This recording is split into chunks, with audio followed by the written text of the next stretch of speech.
Hi everyone, welcome back to our channel. Today in this video we are going to see how to connect Philips Hue to Smart Life app, step-by-step setup and sync guide. Step 1. Set up your Philips Hue system. Connect the Philips Hue bridge to your router and turn on your Hue lights. Now open the Philips Hue app and make sure all lights are working. Step 2. Install the Smart Life app. Download and install the Smart Life app on your phone and sign in or create a Smart Life account.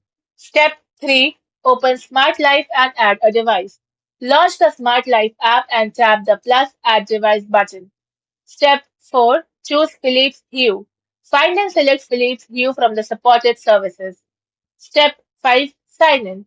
Now log in with your Philips Hue account and allow Smart Life to access your Hue devices. Step 6. Sync your Hue devices. Wait for Smart Life to discover your Hue lights and confirm the devices you want to add. Then tap Done when the sync is complete.